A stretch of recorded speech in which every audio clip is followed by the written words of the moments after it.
All right, it's Hot Style Sundays. We got John. What's up? What's going on, man? What's up? I appreciate this first and foremost. Yes, sir. Yes, sir. It's a big one. So first of all, tell the people where you from. I'm from Maryland, Prince George's County. What's up? Okay. So what school did you go to? High school, I got kicked out of Duval my freshman year. Right. I was barely there, like a couple of months, but I graduated from Laurel High School. Okay. Did you go to college? Yeah. Undergrad, I went to University of Maryland Eastern Shore, graduated in 2016, and I graduated from Bowie State in 2019, my master's. Okay. And I'm currently getting my law degree, but I won't announce that yet until I get it. And school, it's a big school, so. Right, yeah. That's good, that's good. So what was because I want to take it back, let's say UMES. What was your experience at UMES? How's that? I remember it was so up and down, but the ups prepared me for today, honestly. Right. I started off, I would say, a super shy freshman that had a bad drug addict as I publicized out there. Okay. I used to take Xanax to deal with my PTSD and that. So I almost got kicked out my freshman year. Right. But I rebounded. Like the board of the school gave me a second chance. Okay. And I joined every org. I had to get my grades up from a 0.5 to a 2.9 the end of my senior year. And I made so many friends. It laid the foundation for who I am today. Because especially in media, because my junior year, I was so confident at that point from my experiences freshman year and rebounding my life. I remember a lady came in from Delmarva now, which is a subsidiary of USA Today. Okay. I did not know shit. I was always the student that wanted to be the best at whatever I did. So she asked us to do like a section for the newspaper. And everyone was like, oh, I don't care about the newspaper. I'm like, shit. Excuse my language, oh, shit. Right. I need that for my resume. Okay, so let me do it. And I started doing the columns, and she pointed out, like, this is part of USA Today, right? You have a whole section. I'm like, get out. This whole time? And she's like, John, you just be an intern with us. I'm like, okay. Right. So is that how you got started? Yeah, that was like my first quote-unquote start. And that experience inspired the DMV Daily, as people know. The idea, I didn't get into that, but we'll get into that after undergrad experiences. Right. And I met Jamari, Terrell's my cousin, and Jordan. Okay. We were like the four. They were like the popular DJs that did the HBC roundtable, and I was just, I was just there. I was always in the books, and I'm trying to rebound from my freshman year.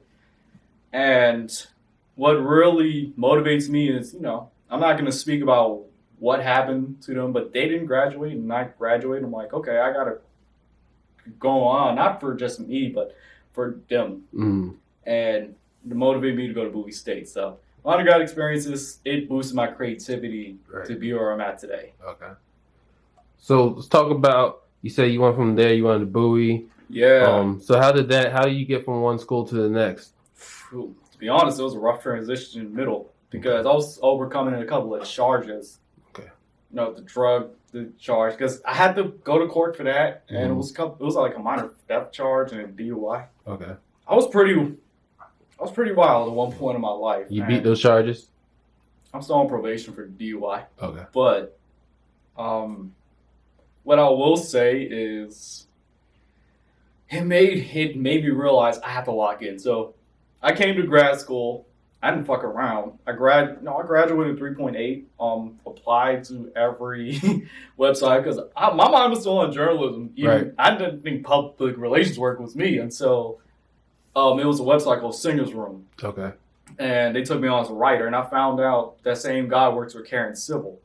He was like, "Hey John, I see you were in you went to Bowie State, and what you do there?" I'm like, "Some PR work," and that's why you write good. I'm like, shit, anything you need, make me an intern. So I signed the paperwork, became an intern, and I helped out with some campaigns like Raleigh, Now Influencing, and a little bit of Karen Civil, and got my contacts up, taught me how to do a press release properly. First BET Hip Hop Awards under them, and it was like, oh, bruh, it prepared me for what was about to come in New York. So, yeah. So I want to talk about, I know you do publicist. and your PR work, but you're more than just that. So what's your real passion from entertainment coming from? My passion, I remember as a kid, I used to watch a lot of like shows and think, how do they do these things? Right. More than just a host, like what going on behind the scenes? How did we get these messages out? So I researched them, like there's journalists, there's publicists, there's marketers, there's just a whole bunch of different positions, light handlers, Right. and they're not light handlers, audio, let's call them audio and light engineers, technicians. And I was like, even if I can't be a star on camera, I can still perfect my skills with everything else. Now with music specifically, I played the saxophone. Okay. And I first started when, as a kid, my mom used to play a lot of Sade, a lot of Maxwell, Earth, Wind & Fire, Andre 3000. So I always was kind of like the Earth-centric kid. And she's like, John, you might as well check out, play an instrument. I'm like, okay. So I picked up an instrument. She gave me a Duke Ellington CD. You know, Yep. it's one of the GOATs. And I loved it so much. I loved it so much to, in first grade, you know how you do those big-ass book reports? That I did a 10-page book report on Duke Ellington my first grade year. Like, it was so good, it boosted me to the third grade. And I took a reading diagnostic test. And my mom was like, John, they said your reading grade caliber is borderline college. Like, it's on 12th grade level, almost a college level. Wow. You know, I was young as shit. I was like, what does that mean? Right.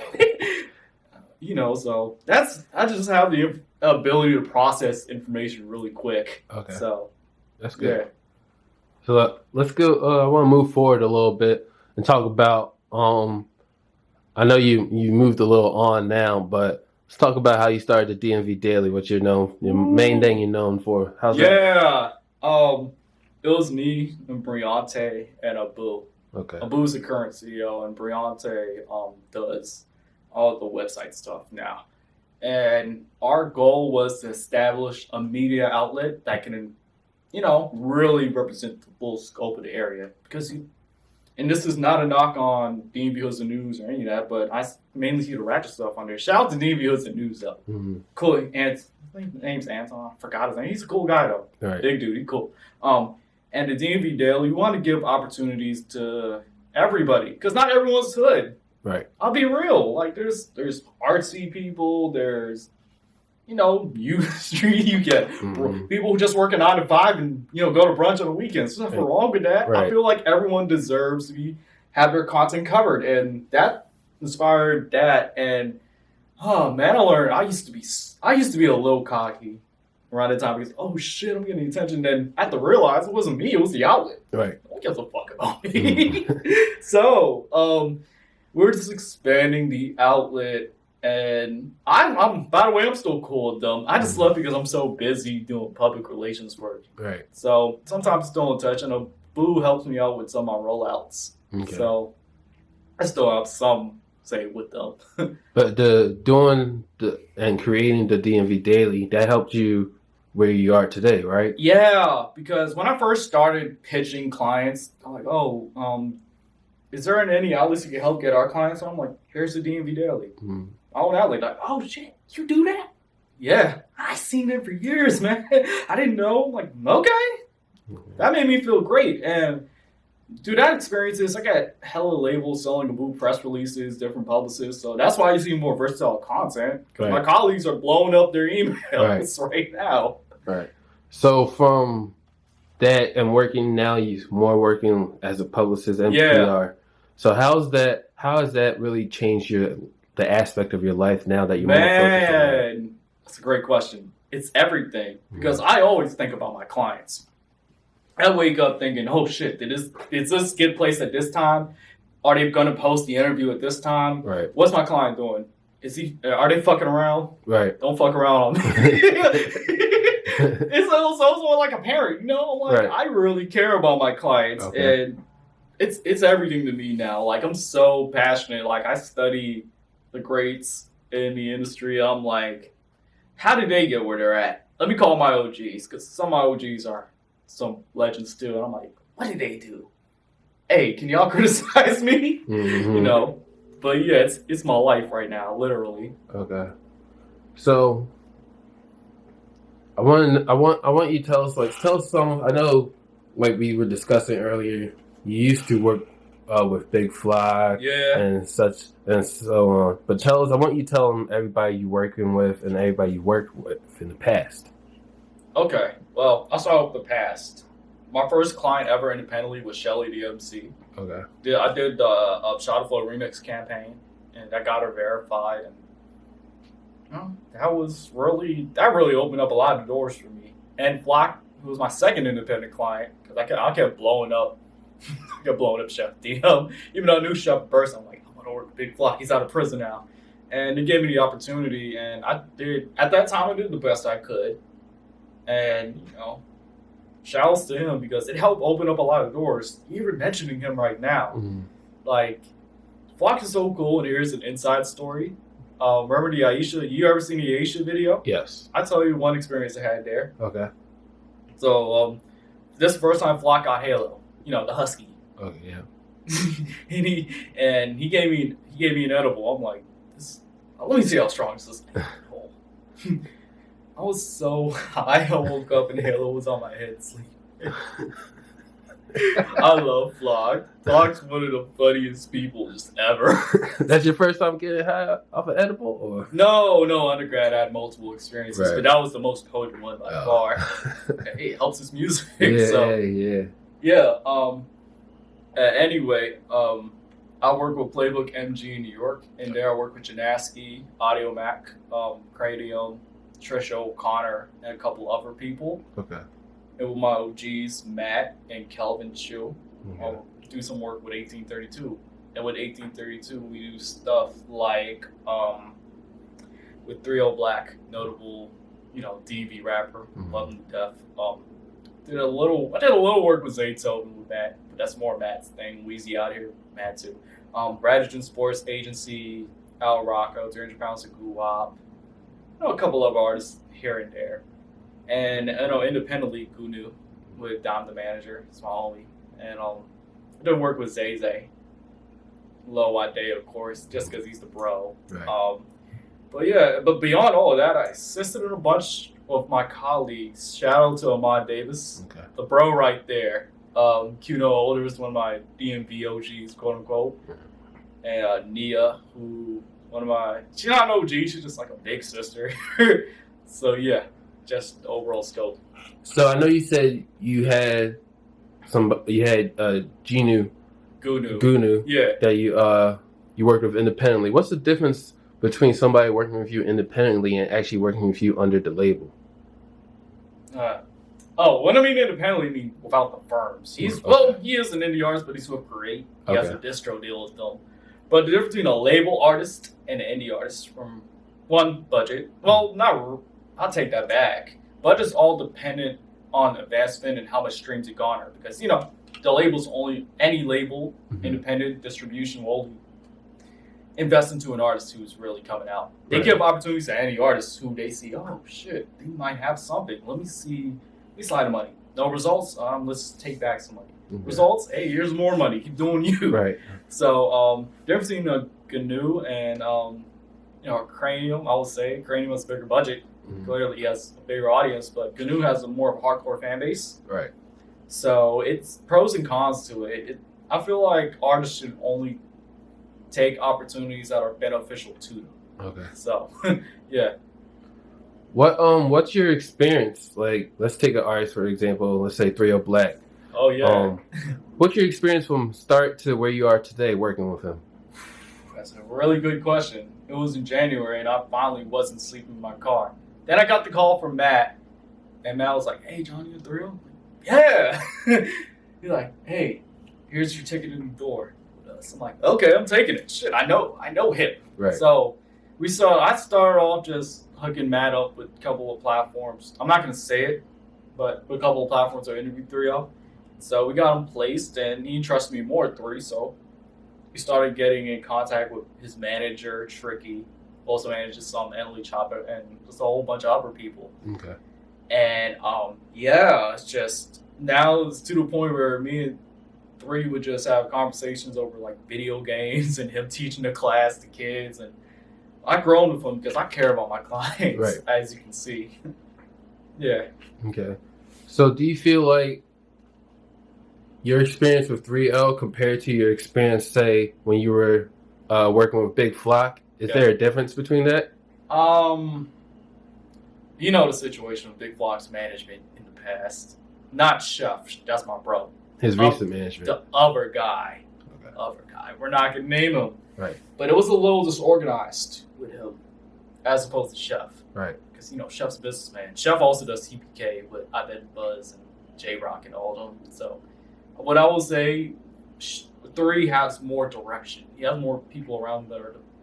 You know, but that's because he's with Capitol Records. Right. Okay. You know, he's already in the door. You know, he had the viral single All Talk. He had the single Little Baby and Moneybag Yo. And a couple others I can't name, but I feel like it's more direction. Now, do I like more one than the other? No. I fuck with them both heavy. Right. Like, they're both, to be honest, bro, 2 of the funniest people I know just in life. So, yeah, I just feel like 3 has a little more direction. But I ain't taking nothing away from Flock. So, Right. bro. So, is it you pick who's the hottest artist who you work with the most, or is there a certain way you prioritize your artists? They all get the same treatment. Okay. And I'll explain it. It's I intake what you got coming out. Okay, where have you been at? Because I don't want to overdo it. If it's a year apart, then I can pitch that outlet because they haven't been on the outlet for the year. Like, let me get you back on that. Or let me get you another interview with the outlet, with a different person. Right. So after I do the intake process, then I'm like, we get the schedule situated. I like to listen to the 2 records, even though that's more of like an A&R job. I don't want to put out nothing that's bad. Right. In my experiences playing the saxophone as a kid, I'm like, I know sheet music. I know what goes in any genre. I'm like, okay, this goes. Nah, that's some shit. Changing. I'm that blunt when it comes to it because I don't want to put out shit. Right. I just don't. It saves the client more than it saves myself. Okay. So I'll listen to it. I'll give my thumbs up if I approve of it. Then we come up with a game plan. And normally I like to do like a premiere, like with an exclusive interview that day. If any outlets pick it up that day, it's a bonus. Okay. Then next week, just random outlets picking up the press releases I sent out. Then it's follow-up time. Follow-up is important just because, you know, we get hella emails daily. I get a lot of emails with Kazi and did with the DMV Daily. So I can't check all my emails, you know, one day. It's impossible. So follow up. Then I get some of my real more in-depth stories. Then a full rollout is made and it's like, damn, this shit's amazing. One example, and shout out to all masterminds, my boy Ghost, was Amala, the light-skinned chick. Yeah, when I was doing her rollout, follow-up game was strong because, you know, follow-ups got me an interview with Flan Magazine with her. Okay. And now I got a good contact with them. Hello Beautiful, I got a good contact with them. And just, I don't know, like 35 publications, 10 interviews. And yeah, he invested in me a little more, so it's like, follow-up is strong with that. So just, and after that, then we do reassessment. When you coming out with your next shit? One thing I don't do, I don't take money if I'm doing nothing. Right. Because I'm not greedy. Right. And I understand, it's an investment. If you can afford an actual publicist, you're doing something right. Right. Yep. So it's like, I'll say this. I do reassessment. I'll keep in contact with the teams. When they're ready, I'll take them back with open arms. If they're not ready, then hey, man, I can still hang out with them, joke around, you know, have fun. So, yeah. Okay. So, what area mostly is your clients at? Not around the state, New York, LA, or Atlanta. Okay. You know, Goon and AMPD are my only, like, DMV clients currently. Okay. Well, AMG, but AMG is, like, all over, which is all masterminds. And I want to talk about, you put it out recently on your Kazi magazine. Yeah. Your first official magazine cover interview. with Scott, yeah. Who was that, and tell us about that? Man, I literally got a call of the week. Hey, John, you want to be the cover of February? Fuck yes. Who I got interviewed? It was like Snot, you know, the upcoming like rap. I'm like, oh, bet. Okay, shit, I can do that.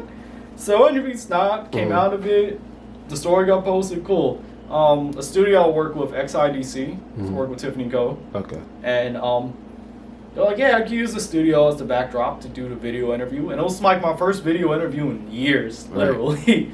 And it helped me a lot. And I met a couple of dope people because of that. Like, fans of Snot, like Eric Evander. Eric worked at Atlantic years ago. His first clients were Kevin Gates and Youngboy. Nice. The same age as me. And now we were from Motown. Now we're cool. Like, chop it up every day because we're young people in the industry. And we're like, okay, how can we build? People seen that and wanted to invest in me. And shit, Playbook saw it. And I'm like, damn, John, you're doing good, man. You're just low key about it. So that interview really opened up a lot of doors for me. Right. And this wasn't even the biggest interview I ever did. Just the one that was on camera. Okay. That's cool. That's what's up. Yeah. I want to take it back a little bit and maybe a little. You might have touched on it a little bit, but I want to talk about. You say you recently got off the Xannies, and well, not recently, but it's been 8 years. 8 years. Yes. Yes. So talk to us about how beating that addiction changed your outlook on life and how you're able to, like, the difference between then and now. I feel like I'm free. Right. Because I took Xanax to escape, the pain that caused my PTSD. Because they used to prescribe Xanax for like military veterans who go through PTSD because it gets you so high where you can't feel it. But I abused it, and it was like people who've seen me in like high school and middle school and before college. They seen glimpses of who I actually am, but back then I was so quiet, and sometimes I was out of this world. Like, I would just fall asleep in class. It was like weird ass behavior because I was high on my mind, right? And I had to develop like regular social norms during college, and just people like willing to just be my friends because I took the main reason to Xanax. I felt like I had no other outlet. Now with my therapist, people I talk to, I just feel free. My advice to anyone going through that, please feel free to reach out to anybody you feel comfortable reaching out to because it makes a difference. Right. So, everything's changed now. Yeah. Right. I feel that. So, and you also talk about your PTSD and how you're PTSD free this year. Yeah, finally. So, talk us about maybe one past struggle you had with it that slowed down your career. Man, it was PTSD was triggered. It's usually triggered in people when you go through a certain situation that triggered that. Right. And one thing was when I lost people, because I lost a lot of people in my life, and I seen family members die like in front of me, and it's like every time I lose a friend, like all those memories will come back, and I fall into like a deep depression, like I couldn't speak at times. And it was this one time in undergrad, and I'm not gonna say who I lost, but it was someone really like blood family, like I'll give you it, birthed me into this world, and that shit was terrible. Like, my closest friend tried to I was graduating a week after it happened, and they tried to have like a stripper party to cheer me up, graduating, and I was crying after the fact, like, I want this person back. Fuck all this shit. Fuck graduating. So being free this year, it's like I can talk about this shit and not get triggered because I have people in my corner. I got my therapist. I have my clients that depend on me because some of them have their own issues. I can't be all here, and I'm all the way here. I gotta be here so they can be here. Right. Exactly. Yep. Yeah. So is there anything advice you can give? Because a lot of artists, a lot of PR, a lot of people in this industry go through it. Any advice you can give them? In general, a lot of people go through PTSD. And it's, don't ever feel uncomfortable reaching out to somebody. Again, because, a bad college experience, like, I turned my paper in late and it got me from an A to a B, that can cause PTSD because it can be the difference between getting to grad school and not getting to grad school. And for some people, they need to go into grad school. Like, you want to be a doctor or a lawyer, you need higher education. So that could trigger a lot of depression and PTSD. And my advice is just reach out to people. Look for other options. Realize that it's not the end of the world, but it's easier said than done. Right. So tread with caution. Yeah. So, knowing that you've been in the game for a long time, Yeah. and to me, you're now one of those people that people wish they have your number locked and saved in the A phone. lot of people have been telling me that recently too. A lot of people. Yeah, right. A lot of my friends and just random strangers are like, yeah, you influence a lot of people. I'm like, really? Yeah. I'm just being me, living life. Right. I don't let it get to my head, man. So what's something interesting that you've learned being in the game so long now that you're in that position where you can really take an artist's career from point A to really a real point B where they're actually making money and making income off their music? One, listen. Because I feel like I got here because a lot of people gave me opportunities because I'm like, okay, hey, I'm listening to everything you said. If I do something wrong, correct me. Being accountable when you fuck up. Because we all fuck up. Man, I fucked up. I fucked up so many times. I almost fucked up my college experience. And if I would have got kicked out of UMES, none of this shit would happen. So it's like, just being accountable and actually working on yourself. Listening, man. Being open to people. Not think you're better than people and understand it's a process. Because a lot of people want that instant gratification. It's like, there's nothing instant in this world. And one example is Nipsey. Okay. You ever watch Nipsey's documentaries? Yep. And you ever heard a story about him in the studio? How he used to sleep on the floor with arsenic? Yep. Imagine going from that to owning hundreds of millions of liquid assets before he passed away. That's a process. Nipsey had been in the game for 10 plus years before he blew up. Yep. That's just an example. Now I use him as an example for just everything I said. He embodies all of those things I just said. So, yeah, just answer for that. So do you have any new projects coming up? Anything real big coming of any of your artists we should know about or look out for? Real big. Tune into BET Jams next week. I'm not going to say what day, but for Jennaske. We might have something coming out. Okay. I don't like saying things. I'll say things that are out. If you're in the New York area, be on the lookout for Goonew Monday, Times Square. And Zay Zay has a video out with Babyface Ray, and it's pretty fire. The last thing will be, look up consensual sex awareness in cranium. Gotcha, That's all I gotta say. Now 3 will be on the lookout too. All right, yes. You got me thinking about everybody. Any last words you want to say? Any advice you want to give out? Any shout out to anybody?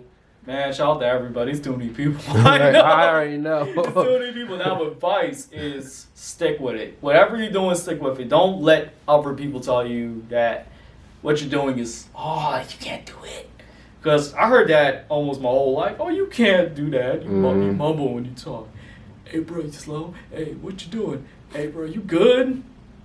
Hey, man, I'm still here. Yep. And I'm a 6-figure publicist. At the age, I'm 26. I could do much better, but I came from that kid that had a lot of issues in life too. I still have issues. I'm doing great compared to what it was when I got kicked out of, almost got kicked out of UMES. It was like, yeah, just stick with it, and whatever you're struggling with is gonna prepare you in the future. Because one thing I will say is I have a calm mind now. When hella issues are coming about, what I do is I take it in instead of panicking, and I assess the situation. I talk to who we need to talk to. I get it resolved. I don't be like, oh, they did this, fuck them, fuck this, fuck that. No, what is going to solve the issue? And first let me solve the issue, then I'll tell the people, hey, this is fucked up. I can't proceed if it goes like this, or this is my fault. I will not proceed until I fix it. So, yeah, just stick with it. And there's beauty in struggle, ugliness in success. It's a real quote. So that's all I got, and thank you for this. All right, yes, sir. We got John, the top PR, top publicist in this DMV side. Maybe one of the top. Man, one of the top. Take it how it is, man. It's Hot Style Sundays. Appreciate it. Anytime. Yes, sir. I just know did the rolling loud. I felt like DMX at Woodstock. Got this little young